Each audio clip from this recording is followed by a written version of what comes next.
Oke, selamat malam. Berjumpa kembali dengan Mas Bro Tegal. Berbagai macam info untuk kalian semua bahwa diprediksi bull market akan terjadi tahun 2026.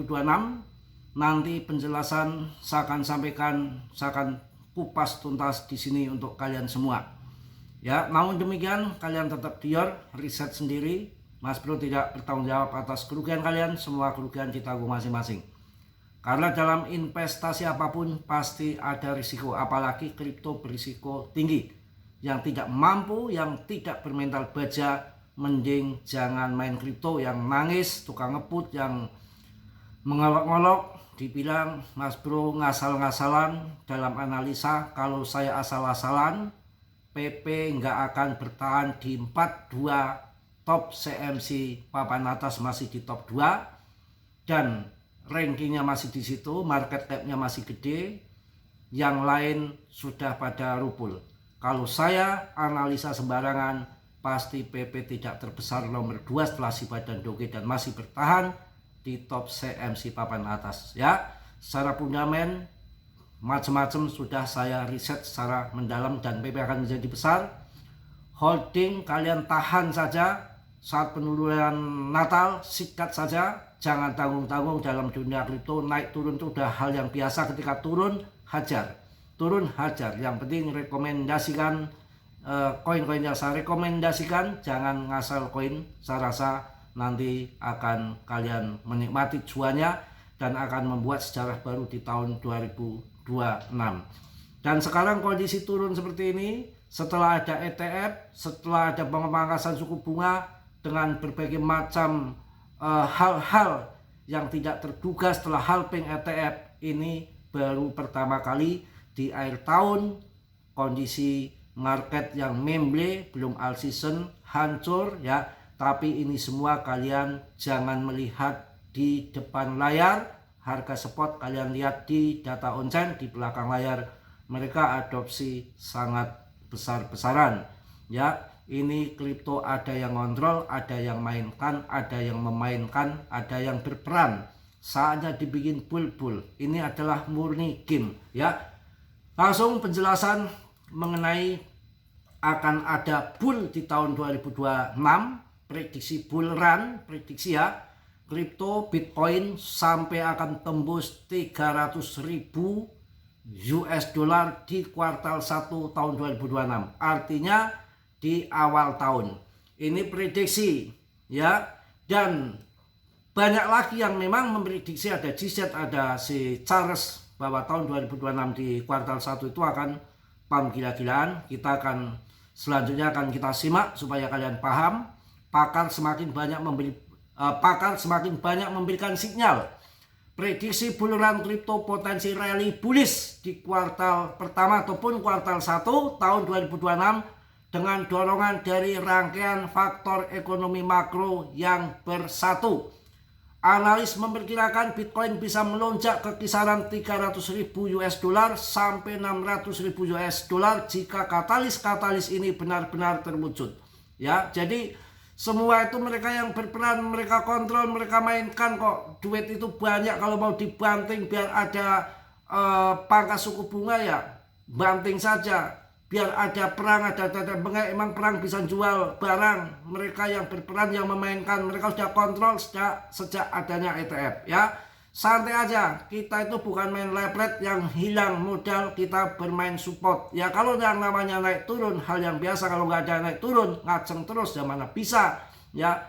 Indahnya kripto itu kalau turun dalam banget bisa masuk di dalam, kalau pump ya pump banget bisa naik jutaan persen itu hanya ada di kripto, nggak ada di tempat lain ya. Kemudian 5 tren ekonomi makro yang mendorong potensi rally di kuartal 1 tahun 2026. Kita akan simak di sini ya. Kombinasi dari 5 tren utama sedang membentuk kondisi yang oleh para analis disebut sebagai badai sempurna pada aset digital. 1. The Fed hentikan pengetatan neraca, hilangkan hambatan pasar. Perhatikan ya. Kebijakan kuantitatif tightening ataupun QT dari The Fed yang telah menarik likuiditas sepanjang tahun 2025 baru saja berakhir. Ya, bulan Desember pun belum habis. Sekedar menghentikan penarikan likuiditas biasanya sudah menguntungkan aset berisiko. Data dari siklus sebelumnya memperlihatkan bahwa Bitcoin bisa rally sampai 40% saat bank sentral berhenti mengurangi ukuran neraca mereka. Ya, harus cerdas. Kemudian analis Benjamin Coven menuturkan bahwa awal tahun 2026 bisa menjadi momen ketika pasar mulai merasakan dampak dari berakhirnya QT oleh The Fed. Nggak langsung brojol gitu nggak ya. 2. Pemangkasan suku bunga bisa kembali dipangkas lagi.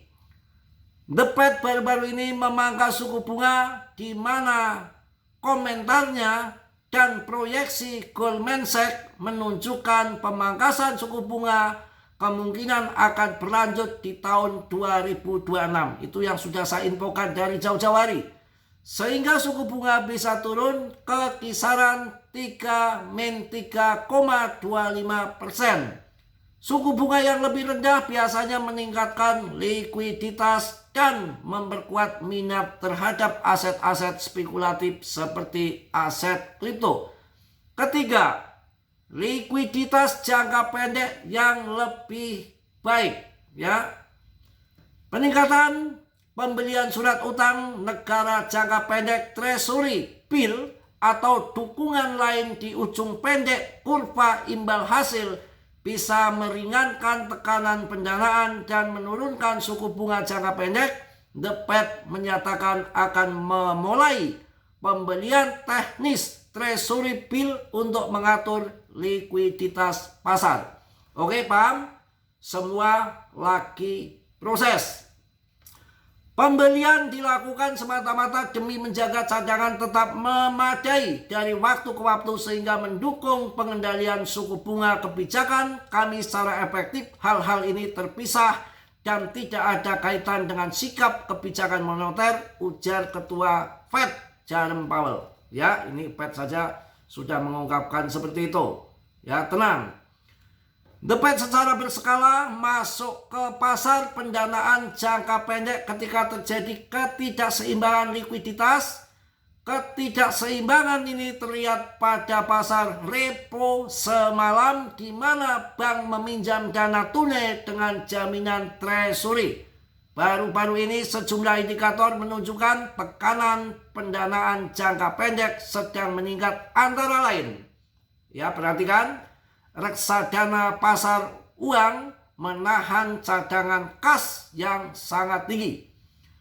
2. Penerbitan T-bill menjadi ketat seiring treasury mengubah komposisi pinjaman dan peningkatan permintaan musiman terhadap likuiditas. Sabar, semua lagi proses. Kemudian The Fed memulai pembelian terkendali treasury bill agar suku bunga jangka pendek tidak menyimpang dari target Federal Fund Rate. Instrumen ini adalah surat utang pemerintah dengan jatuh tempo paling singkat, biasanya dari beberapa minggu hingga setahun. Meskipun langkah ini bukan QE klasik, tapi kebijakan ini bisa jadi dorongan likuiditas penting bagi pasar aset kripto. Lanjut, untuk kuartal 1 di tahun 2026, dampak yang lebih luas terhadap aset berisiko seperti aset kripto dan saham umumnya positif. Meskipun sedang, karena pergeseran kebijakan Fed ke arah menjaga atau perlahan-lahan menambah likuiditas. 4. Insentif politik lebih memilih stabilitas. Dengan pemilu paruh waktu AS dijadwalkan pada November tahun 2026, para pembuat kebijakan kemungkinan akan lebih memilih stabilitas pasar daripada terjadi gangguan. Paham ya? Kondisi ini menurunkan risiko kejutan regulasi tiba-tiba dan meningkatkan kepercayaan investor pada aset berisiko. Tahun 2026 full.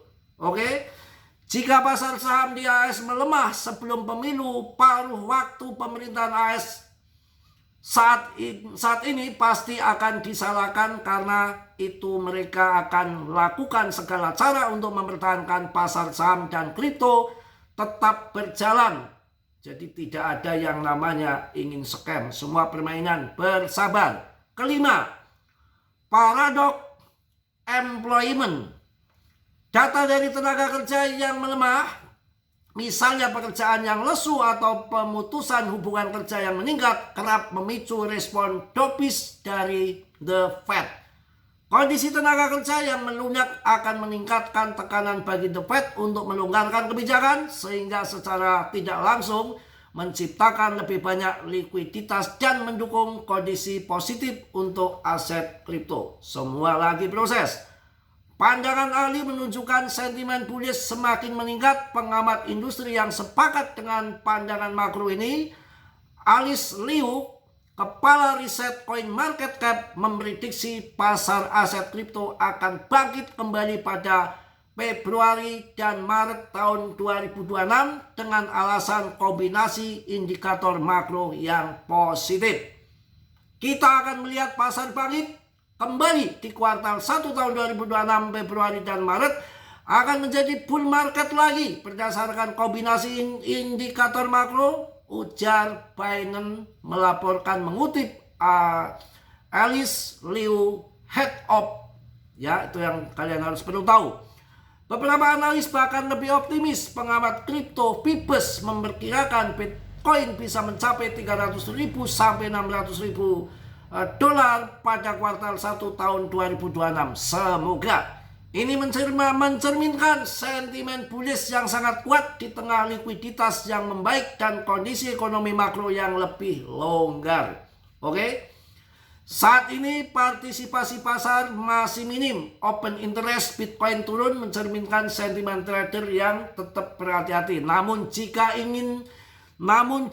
angin positif ekonomi makro ini benar-benar terjadi, fase konsolidasi bisa dengan cepat berubah menjadi lonjakan besar, membuka peluang awal tahun 2026 yang bersejarah di pasar aset kripto. Ya, jadi kalian tenang, kalian sabar, itu sudah saya sampaikan.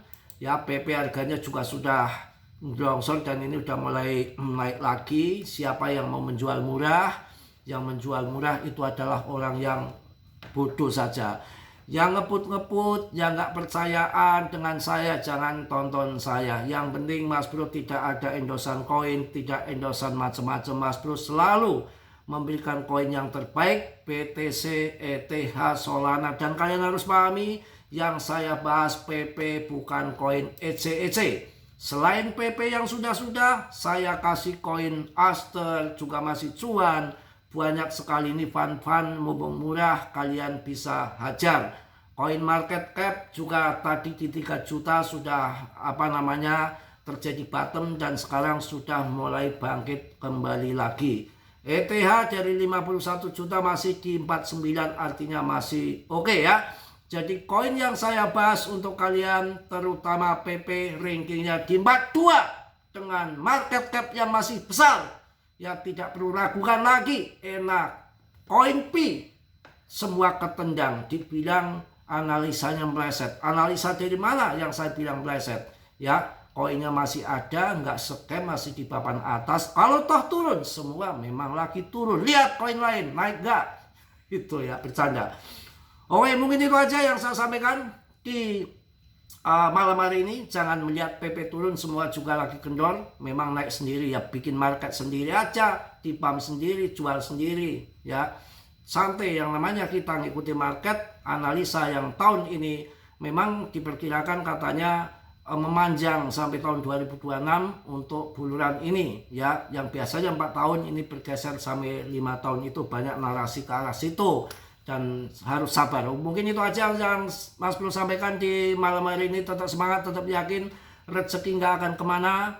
Yang positif kalian ambil, yang buruk kalian tendang. Dan tentunya saya berikan info untuk kalian bahwa dalam dunia kripto berisiko tinggi. Mas Bro tidak bertanggung jawab atas kerugian kalian. Semua kerugian ditanggung masing-masing. Kiranya saudara yang belum subscribe, untuk subscribe. Yang sudah Mas Bro ucapkan banyak-banyak terima kasih. Salam dari Tegal Mas Bro. Wassalamualaikum warahmatullahi wabarakatuh. Jos.